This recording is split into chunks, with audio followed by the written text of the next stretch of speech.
Halló? Igen, üdvözlöm, Novák Tamás vagyok. Acél Ede. Értem. A részleteket őszintén nem ismerem, de találkozunk mindenképpen. Jó, köszönöm szépen. Viszonthallásra.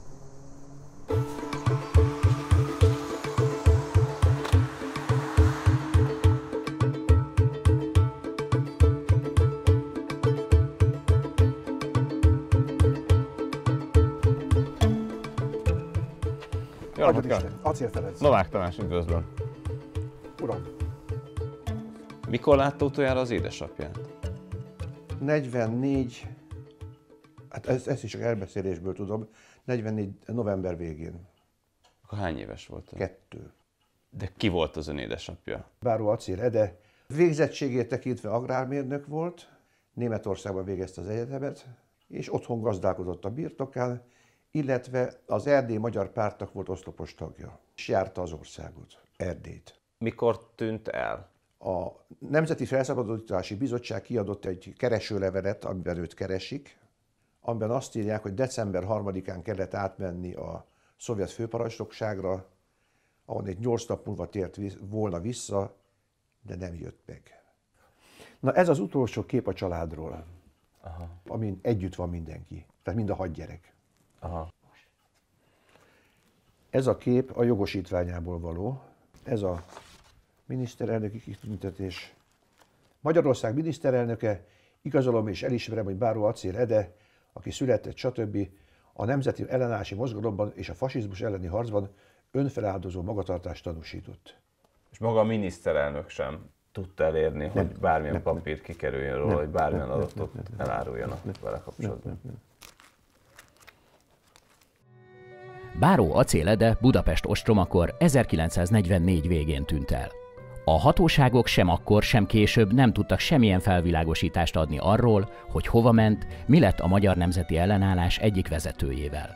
Fia, Acél Ferenc a rendszerváltás után próbált édesapja nyomára bukkanni.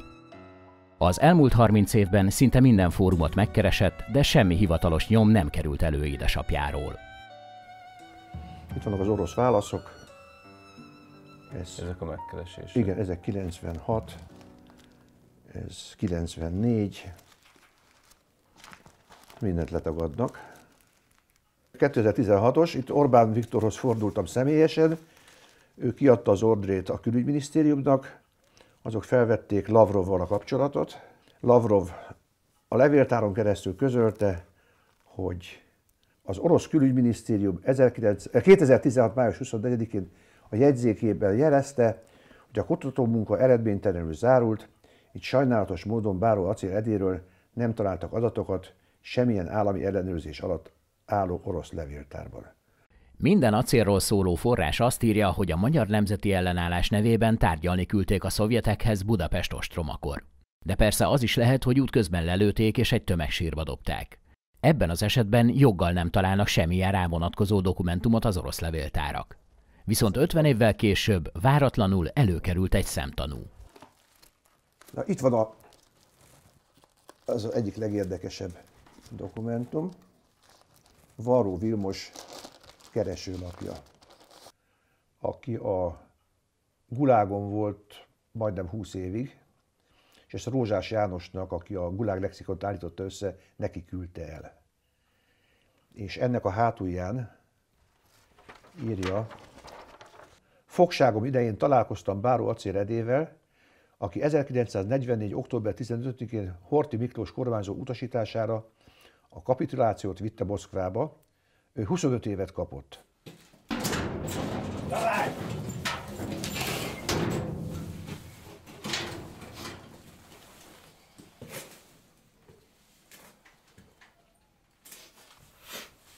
Varró Vilmos. Báró Acél Ede. Varró Vilmosig vakon tapogatóztunk. Próbálkoztunk, elutasították, próbálkoztunk, elutasították. Én próbálkoztam Berlinen keresztül is. Német diplomatákkal vettem fel a kapcsolatot, akik ismerősök voltak. Aha. Azok is próbálkoztak, de mindenhol falnak ütköztünk. És a család az mennyire volt összetartott? Hát többé-kevésbé igen. És akkor ők is próbálták ugyanúgy keresni. Nem, a kereső az én voltam. Tényleg? Igen. De ez miért lehet így? Hát úgy látszik, ez a feladat rám hárult. A főhadiszállás itt volt Gödöllőn, és itt volt az NKVD, és innét folytatták áldásos tevékenységüket. Értem. És az ön édesapja egy fontos küldetéssel érkezett. A főhadiszállásra. A főhadiszállásra, tehát a kastélyba. Igen, igen. A Magyar Nemzeti Ellenállás hőse, Báró Acél Ede emlékére, aki 1944. decemberében Gödöllőn esett fogságba és tűnt el. Tehát ez egy olyan ügy, ahol a résztvevők már mind meghaltak. Igen, és azt igen. kéne kiteríteni. Nyomozásba kezdtünk. Hát ha akad egy nyom, ami elárulja, ki volt ő, miért volt fontos a szovjeteknek, és miért tartóztatták le azt az embert, akivel néhány hónappal korábban még a fegyverszünetről tárgyaltak.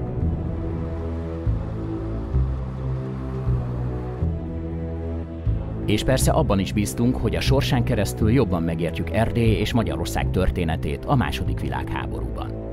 Első útunk Erdélybe, Mezőzákra vezetett, ahol Acél Ede felnőtt, majd később a két világháború között gazdálkodott.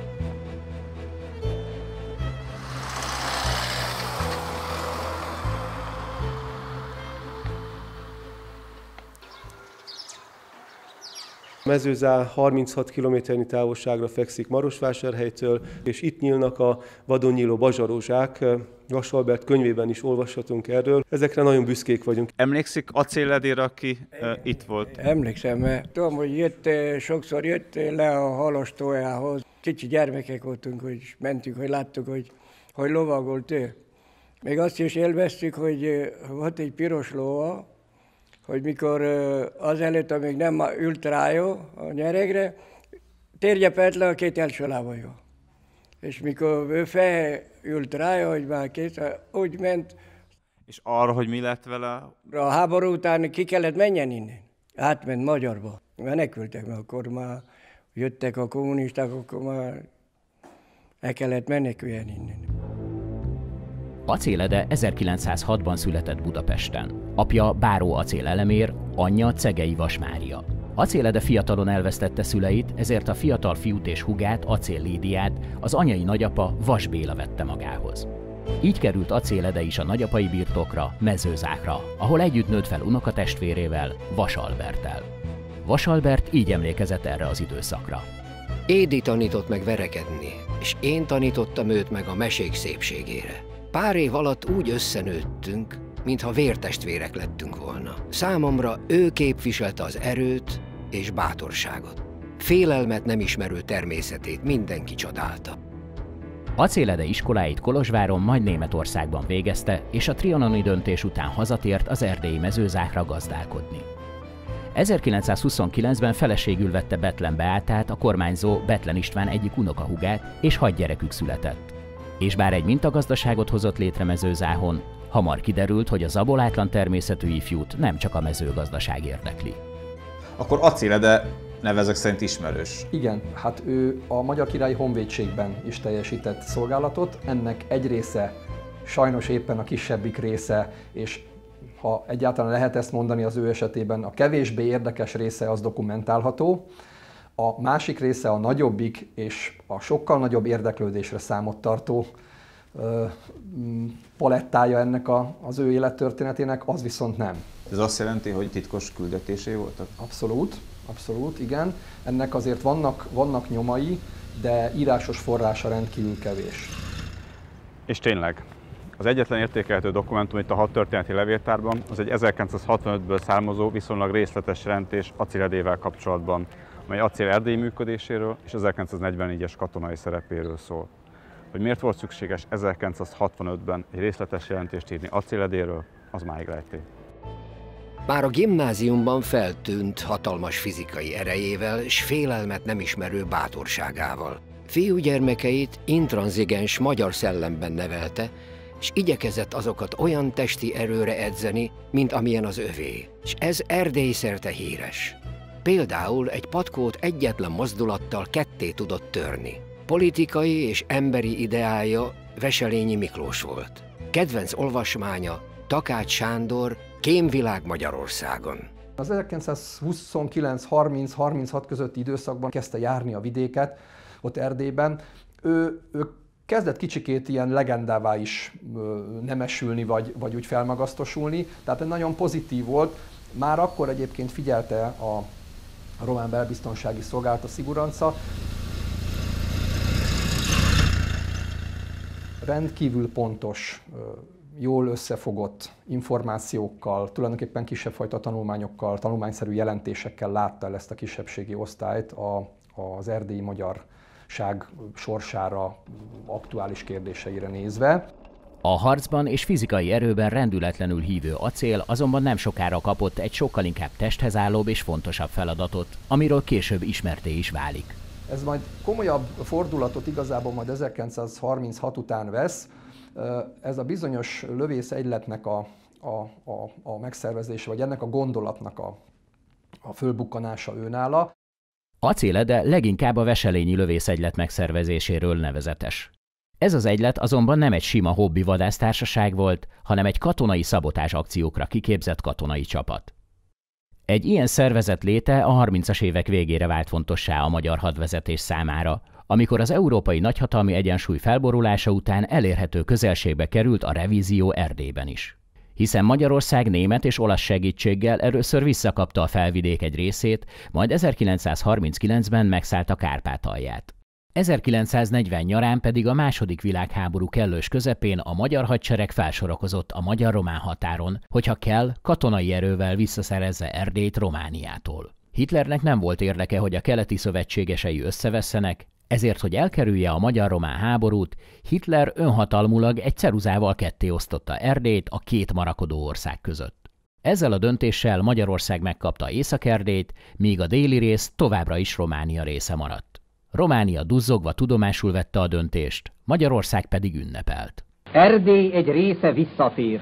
A főváros közönsége kitörő lelkesedéssel fogadta a Bécsből hazatérő magyar államférfiakat. A fogadás után az összegyűlt lelkes tömeg a német és az olasz követség elé vonult, ahol hosszasan tüntetett Magyarország barátai mellett.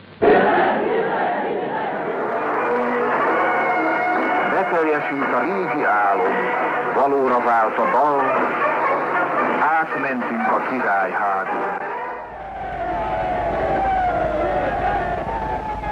Boldogan köszöntöm Kolozsvárból Erdély visszatért országrészeit.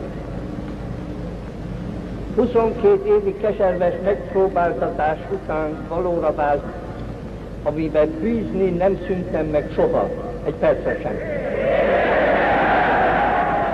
És most, mikor végre valóban itt állhatok, a szabad Erdély, szabad földjén, olyan mélyen meghat ennek a történelmi pillanatnak a nagyszerűsége, hogy érzelmeim kifejezésére alig találok méltó szavakat.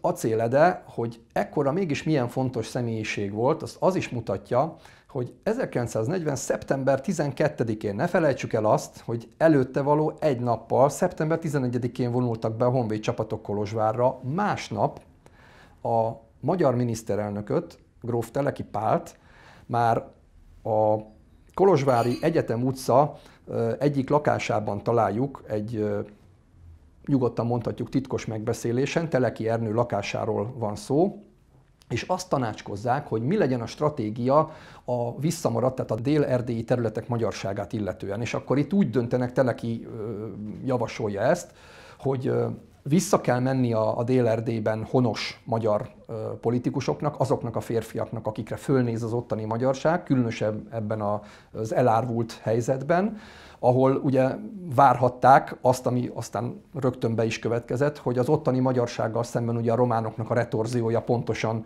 emiatt az elcsatolás miatt igen erős lesz. Acél Ede a megbeszélés után visszament Dél-Erdélybe, és többen magával elkezdte szervezni a Magyar Szövetséget. Ám néhány nappal később egy kiprovokált verekedés ürügyén a románok letartóztatták, és kémkedés vágyával bíróság elé állították. Márton Áron segítségével kiszabadult, de innentől a román hatóságok rajta tartották a szemüket a magyar bárón. Ha valaki olyan befolyásos ember volt, mint Acél Ede báró Erdélyben, arról biztos, hogy őriznek dokumentumokat a román főváros levéltáraiban. Ezekre vagyunk kíváncsiak.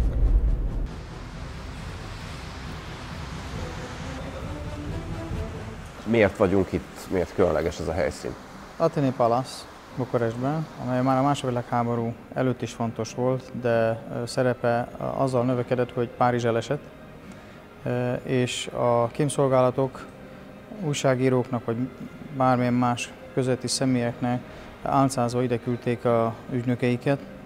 Acél Ede is járt itt többször, és fel is keltette a román hírszerzés figyelmét.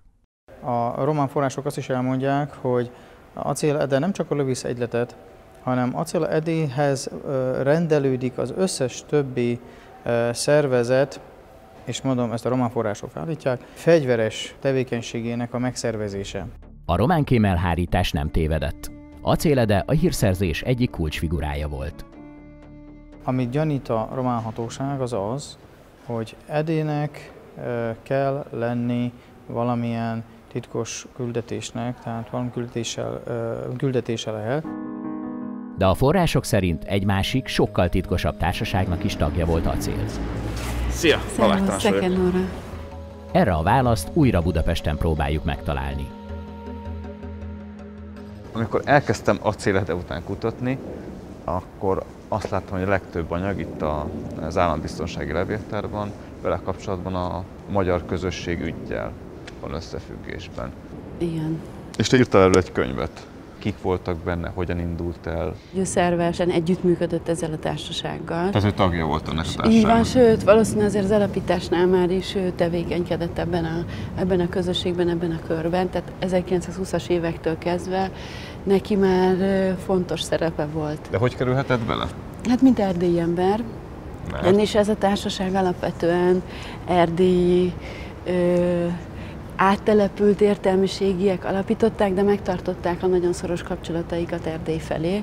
De mi volt valójában ez a magyar közösség, vagy ez tényleg egy titkos társaság volt? Igen, és alapvetően az ő céljuk a magyar érdekek hathatósabb érvényesítése volt. Ebbe beletartozott az is, hogy valamilyen formában azt a határ helyzetet, amit ugye a trianoni béke meghatározott, azt valamilyen formában meg kellene változtatni.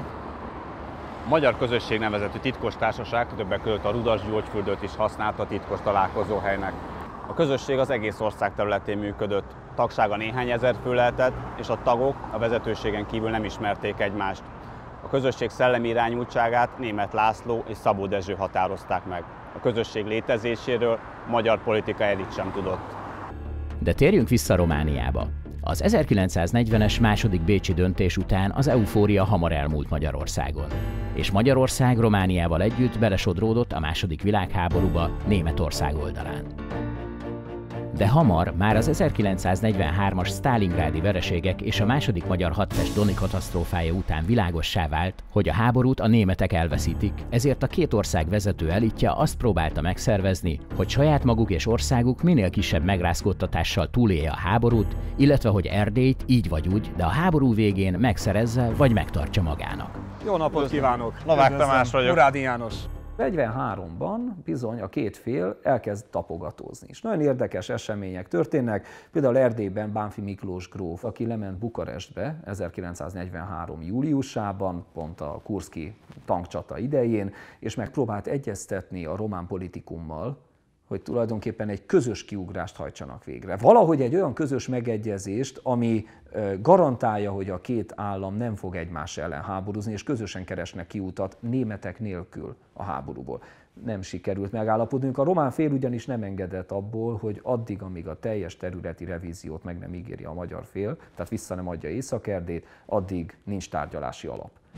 Orték célja ekkor már a háborúból való kiugrás volt. Másrésztről elkerülhetetlennek ítéltek egy fegyveres konfliktus Romániával.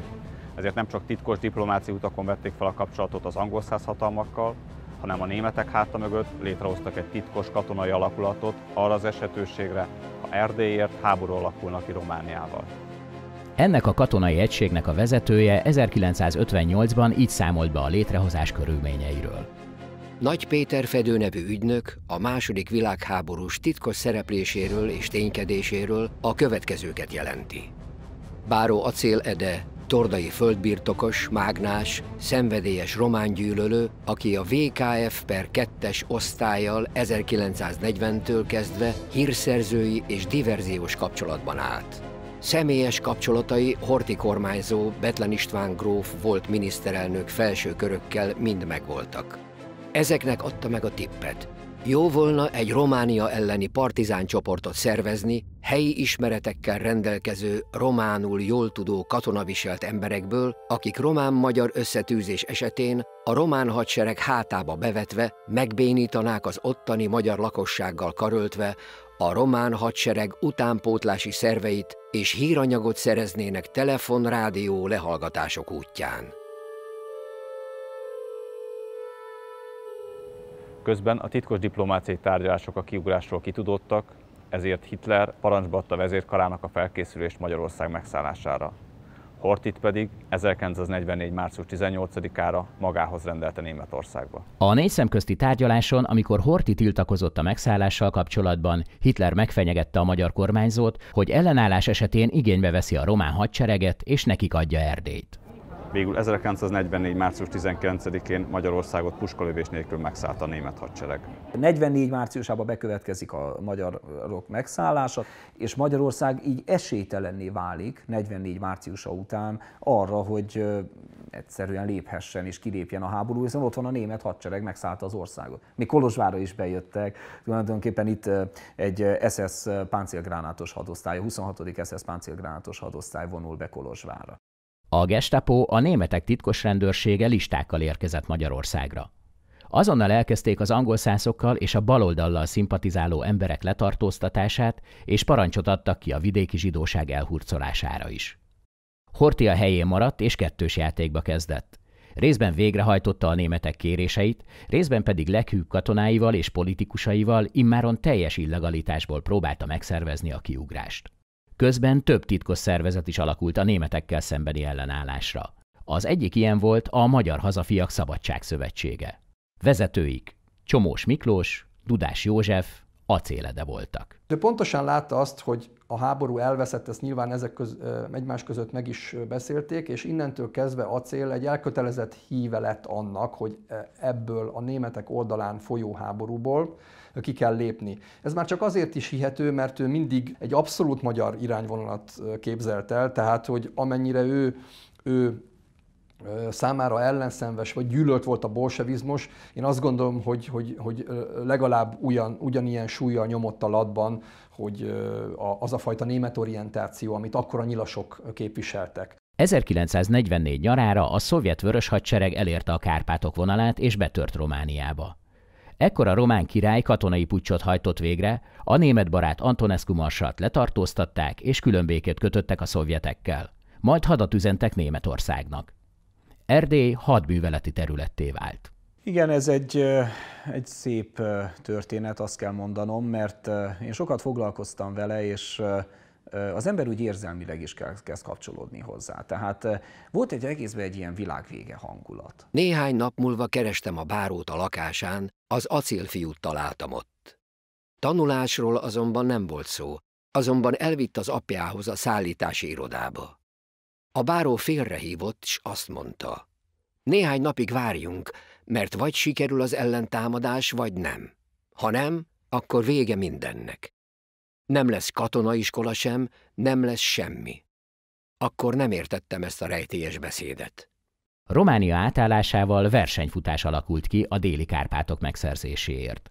Egyrészt stratégiai fontossága volt a hegyeknek a védekezés szempontjából, másrészt felcsillant a remény Erdély teljes megszerzésére. Szeptember 5-én hajnalban 3:45-kor pontosabban Kolozsvárról indul a támadás helyi idő szerint Dél-Erdély ellen, és ebben Acélede báró is részt vesz. Ennek a támadásnak az előzményeképpen lett bevetve ez a hegyi vezető század, ez a 9. hadtest közvetlen hegyi vezető század. Egy Szabó János nevezetű főhadnagy volt, hivatásos ludovikás főhadnagy volt a parancsnoka, és az első szakasz parancsnoka egyben századparancsnok helyettese pedig báró Acélede, tartalékos huszárzászlós. A hegyi vezető század első bevetése nem várt sikert hozott. Annyira sikeresen, hogy például itt a Feleki tetőn, Kolozsvártól délre egy olyan 8-10 kilométerre a határon sikerült fogságba ejteni a 20. román kiképző gyaloghadosztály parancsnokát és teljes törstkarát, tehát a tisztikart. 1944. szeptember 7-én a támadás megakad. A magyar hadsereg védekezésre rendezkedik be, és elkezdődik a II. Világháború egyik leghősiesebb magyar csatája, a Tordai csata. Feltehetően ezekben a harcokban, és nagy valószínűséggel szeptember 7-én sebesült meg maga acélzászlós is. A Tordai csata alatt Acél számára is világossá vált, hogy Németország napjai meg vannak számlálva. Barátjának, Ungvári Sándornak ezt mondta az első bevetése után. Sándor, az orosz tüzérség óriási fölényben van. Az első bevetés alkalmával a fele a csoportunknak elveszett. Szabó főhadnaggyal együtt. Sleverten ezt mondta, elvesztettük a háborút. Jó felesége a Tiszántúlon volt már, s ezzel a fogalmazással. Románokkal harcolni, oroszokkal tárgyalni muszáj, ment ki Moszkvába. Miután Horthyék számára is világossá vált, hogy a németek nem tudják megállítani a szovjet előretörést, illetve angolszász segítségben nem reménykedhetünk, nem volt mit tenni. Horthy fegyverszüneti delegációt küldött Moszkvába. Az első fegyverszüneti delegáció tagja volt Acélede is. Mielőtt elindultak volna Moszkvába, még egyeztettek a bujkáló Bethlen Istvánnal. A fronton a keleti Kárpátokon keresztül keltek át, majd szeptember 26-án Moszkvába repültek. Faust Imre 1945. áprilisában így emlékezett az útra és Acéledére. Acélede báró a Magyar Nemzeti Ellenállási Mozgalom egyik számottevő alakja volt. 1944. szeptember hó elején ismerkedtem meg vele, tagja volt a Moszkvába küldött, fegyverszünetet előkészítő félhivatalos küldöttségnek. Felelősségteljes és komoly fellépésével a küldöttség munkáját nagymértékben elősegítette. A küldetés sikeres volt. Acélék szeptember végén visszatértek Magyarországra. Majd mikor visszajött, akkor a rossz előkészítés miatt meglőtték. Tehát határon tűzharc keletkezett, és ő megsebesült a vállán, de hát ez nem jelentett semmit. És amikor már Pestre visszatért, akkor már a Gestápó kereste a családot, illetve a család minden tagját. És attól kezdve álnéven bujkáltunk. 1944. október 15-én Horthy cselekvésre szánta el magát.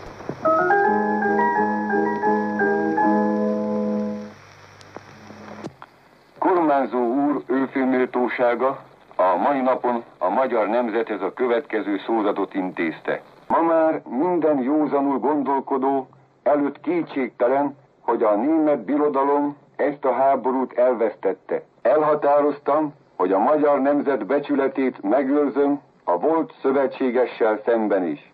Ezért közöltem a német birodalom itteni képviselőjével, hogy eddigi ellenfeleinkkel előzetes fegyverszünetet kötünk, s velük szemben minden ellenségeskedést beszüntetünk. A németek és csatlósaik, a nyilasok azonban készültek erre a forgatókönyvre. A várat német csapatok szállták meg, Horthyt lemondatták, a hatalmat pedig átadták Szálasi Ferenc nyilas vezetőnek. A háború folytatódott, a németekkel szembeni ellenállás teljesen a föld alá szorult. Itt már amit lehet tenni, az maximum annyi, hogy Budapestet megmenteni egy nagyon brutális és rengeteg ember áldozattal járó ostromtól. És ők ebben próbáltak egy olyan katonai összefogást megteremteni, ami a varsói felkeléshez hasonlóan egy belső felkelést robbantott volna ki, olyan formában, hogy ők úgy tervezték, hogy tárgyalnak a szovjetekkel is, és összehangolják ezeket az akciókat. De miért lett ebben az ellenállásban kiemelkedően fontos szerepe Acéledének? Volt neki egy, ma úgy mondanánk, hogy szabad csapata, és hát ők mindenféle feladatot láttak el. Telefonlehallgatásokat, foglyok kiszabadítását, de más részletet nem igen tudunk. Acéledének ezekre a különleges szabotázs akciókra kiképzett egysége a Tordai csatában is bevetett hegyi vezető alakulat volt. A megszálló németek és a nyilasok halálra keresték, és nyílt parancsba adták ki a nyilas karhatalomnak, hogy bárhol találják meg, azonnal agyonlőhetik. A nemzeti ellenállás egyik fontos szakaszát vezette Budapest ostrománál, és az ellenállók megbízásából vette fel a kapcsolatot Gödöllőn a szovjet főparancsnoksággal, azzal a feladattal, hogy megállapodjanak a front megnyitásáról, és megkíméljék Budapestet a totális ostromtól. Maga Acél is felajánlotta ezt a fajta együttműködést az acél fegyverszüneti küldöttsége Moszkvában, de Moszkvában ettől elzárkóztak. Tehát akkor, mikor Acél átmegy tárgyalni a szovjetekkel, a Vörös Hadsereggel Gödöllőre 44. decemberében, akkor ő valószínűleg egy ilyen ajánlatot tesz, vagy ebben próbál együttműködni a szovjetekkel, de nekik igazából erre semmi szükség nem volt. Nem. De vajon miért nem? Hogy ezt jobban megértsük, menjünk egy kicsit vissza az időben. 1944. október 9-én Moszkvában, amikor a Faragó vezette magyar küldöttség épp a fegyverszünetet készült aláírni, a szovjet fővárosba érkezett Winston Churchill angol miniszterelnök is, hogy Sztálinnal a balkáni befolyási övezetekről tárgyaljon. A tárgyalás közben Churchill egy cetlit adott át Sztálinnak, rajta a balkáni országok neveivel és százalékos arányokkal. Míg Görögország esetében 90%-os angol száz befolyást kért, cserébe Romániát és Bulgáriát a szovjet érdekszférába adta, addig Jugoszláviát és Magyarországot fele-fele arányban osztotta meg az angol száz hatalmak és a Szovjetunió között. Sztálin a cetlit megnézte, elmosolyodott és kipipálta a tervet. Este Churchill titokban hazatávíratozott, amelyben azt írta: abban bízik, hogy Magyarországon a londoni együttműködésre összpontosító befolyásos politikai erők megmaradnak a háború után is. A titkos táviratot a szovjetek megfejtették, ezzel Sztálin számára világossá vált, hogy az összeomló Németország helyére a Balkánon és Közép-Európában a Szovjetuniónak Angliával kell csatáznia. Innentől pedig mindenki, aki az angol szászokkal szimpatizált vagy nekik dolgozott, a Szovjetunió ellensége lett. Ez a magyar függetlenségi mozgalomban tevékenykedő kör, beleértve Acél Edét is, nagyon bizalmatlanul tekintett a szovjet rendszerre. Tehát számukra ez egy félelem volt, egy veszélyt jelentett, de ugyanakkor már a háborúnak abban a fázisában egyértelmű volt, hogy nincs más választás, mint a szovjetek irányába kiugrani, de ez egy kényszer együttműködés volt. A kiugrásra készülve 1944. október 12-én Horthyék létrehoztak egy elit hadosztályt, az úgynevezett Szent László hadosztályt. Ennek vezetője, Szügyi Zoltán 1947-ben így számolt be Acél Edével való kapcsolatáról. 1944. október 18-a és 23-a között, amikor én a Szent László hadosztály parancsnoka voltam, 4 egymás után való este megjelent nálam a Károly laktanyában a Magyar Nemzeti Felszabadítási Bizottság megbízásából Báró Acél Ede, aki azt a titkos megbízást adta, hogy a hadosztályomat próbáljam meg észrevétlenül áttenni az oroszok elől az angol szászokhoz. De itt nagyon fontos volt Szügyiék szempontjából, és Szügyi és Acél szorosan együttműködött, hogy a kinti, a nyugati zónába rekedt magyar katonai egységeket összefogni, és ne a szovjetek fennhatósága alatt, hanem már az Antant nyugati szövetségesei fennhatósága alatt legyen egy egyben tartott, lehetőleg minél jobban egyben tartott magyar katonai lehetőség. Tehát a háború utáni rendezésre gondoltak, igen, hogy mi lesz akkor? Egyértelműen ők már arra gondoltak előre, hogy itt a háborúban szövetségesként működő két nagy fél, a szovjetek és az amerikaiak, az angolok nem összeegyeztethetők ideológiailag, világnézetileg és birodalmi törekvések szempontjából sem, tehát ők pillanatokon belül össze fognak veszni. És ők már erre a helyzetre is készültek 1945-ben már. De persze erre a helyzetre nem csak az angolok és a magyar szövetségeseik készültek. Sztálin számára is fontossá vált, hogy ne kelljen az angolokkal osztoznia Magyarországon.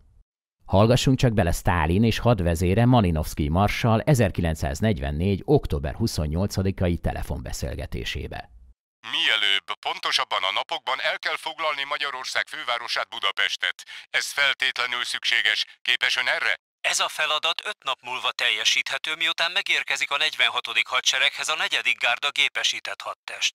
A főhadiszállás nem adhat önnek 5 napot. Értse meg, hogy politikai megfontolásokból a lehető leggyorsabban el kell foglalnunk Budapestet. Ha most ad nekem 5 napot, akkor a következő napokban 5 napon belül elfoglalom Budapestet. De ha nyomban támadásba megyek át, a 46. hadsereg, minthogy erői nem egységesek, nem képes gyorsan kifejleszteni a csapást, elkerülhetetlenül hosszas harcokba fog keveredni a magyar fővároshoz vezető utakon. Vagyis képtelen lesz. Határozottan megparancsolom önnek, holnap indítson támadást Budapest ellen! A Budapestre támadás tehát megindult, ahogy Sztálin parancsolta, de meg is akadt, ahogy Malinowski megjósolta, és elkezdődött a második világháború egyik legvélesebb ostroma. De a hadseregen kívül Sztálinnak volt egy másik fegyvere is, hogy a háború utáni rendezésben a szovjet érdekeket maradéktalanul érvényesíthesse. Vrag Kavarin, budj na csiku! A Vörös Hadsereg együtt érkezik az NKVD, tehát a belügyi népbiztosság, illetve a SMERS, tehát katonai elhárítás emberi, elkezdik összeszedni az embereket.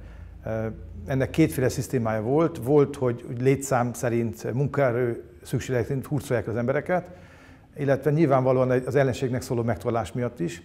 A másik pedig, hogy valóban keresnek szisztematikusan embereket. A keresztény, illetve nemzeti szervezeteknek a vezetői voltak célkeresztben, illetve még inkább a politikai vezetőréteg és a katonai vezetőréteg, a katonák között is azok, akik a katonai hírszerzésben részt vettek, vagy illetve elhárításban, azokat szinte mindet elviszik. Az állambiztonsági levéltárban egy ügynöki jelentésben 1958-ban érdekes dolgot írt acélról egy Nagy Péter nevű ügynök. A román-magyar konfliktus idején összeköttetésbe került a VKF 2-es osztállyal, és kémfeladatokat, valamint partizán diverziós feladatokat vállalt el. Báró Acél a kormányzóval is összeköttetésben volt, vadászaton részt vett. Budapesti megbízottja dr. Csomós Miklós fogorvos volt, akivel én 1944-ben találkoztam is Kolozsvárott. Dr. Csomós már akkor kapcsolatban volt az Intelligence Service angol kémszervezettel, és Beret ejtőernyős kapitányt rejtegette. Báró Acél repülőgépén kint volt Moszkvában puhatolózni különbéke lehetőségei felől. Hazajövetele után az ostrom idején átjött parlamenterként a vonalon. Akkor azonban már az én vallomásaim alapján ismerték azt, hogy ki volt Acél. A 3. ukrán front kémelhárító egységénél volt, azóta nyoma vezett. Senkitől sem hallottam azóta róla. Nagy Pétert sikerült beazonosítanunk, és tényleg ő volt az, aki a Tordai csata idején Acélede mellett harcolt, majd 1944. októberében fogságba esett. Ő volt Szabó János főhadnagy. Ha ez igaz, akkor Acélt egy jó barátja árult el a szovjeteknek, és amikor megérkezett Gödöllőre, akkor már tudták róla, hogy nem csak egy sima parlamenter, hanem a magyar hírszerzés egyik embere is. Ez pedig semmi jót nem jelentett a magyar bárónak. De persze a hivatalos orosz álláspont szerint mindez fikció, hiszen nekik semmilyen dokumentumok nincs Acéledével kapcsolatban.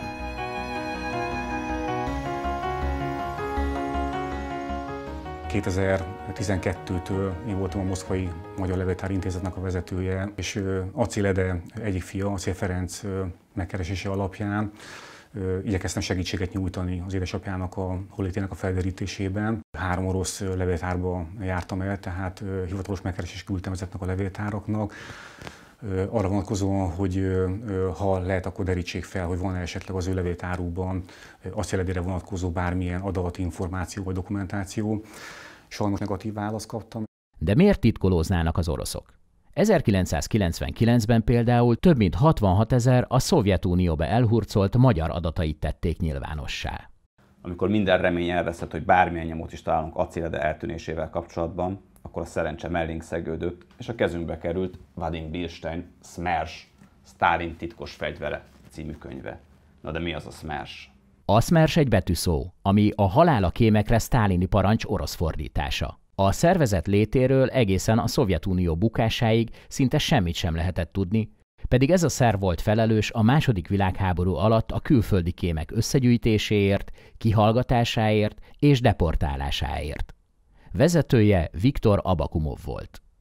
A Magyarországról szóló rész báró Acéledével és az általa vezetett első fegyverszüneti delegációval kezdődik. Ebben forrásokkal alátámasztva leírják, hogy Acéledéjéket Moszkvába vitték, ahol Abakumov és a SMERS is kihallgatta őket. A forrásként megjelölt dokumentum dátuma 1944. november 27-e.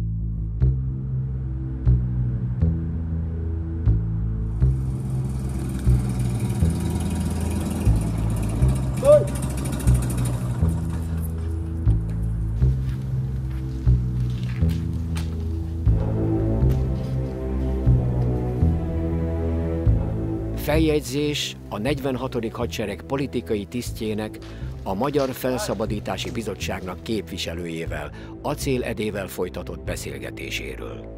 November 25-én Báró Acél Ede alhadnagy, Magyar Nemzeti Felszabadítási Bizottság képviselője átlépte a frontvonalat azzal a feladattal, hogy felvegye a kapcsolatot a Vörös Hadsereggel és a Szovjetunióban tartózkodó Vörös János vezérezredessel, valamint beszédet mondjon a rádióban, amelyben a magyar néphez és Budapest lakosságához fordul. A bizottság miért nem kezdett határozottabb akciókba a németek ellen? Sajnos hiányzik az, hogy az erőfeszítéseinket nem tudjuk összehangolni a Vörös Hadsereggel. Leginkább azért aggódunk, hogy egy idő előtti támadás esetén a városunk nehogy Varsó sorsára jusson, amelynek szomorú példája a szemünk előtt lebeg.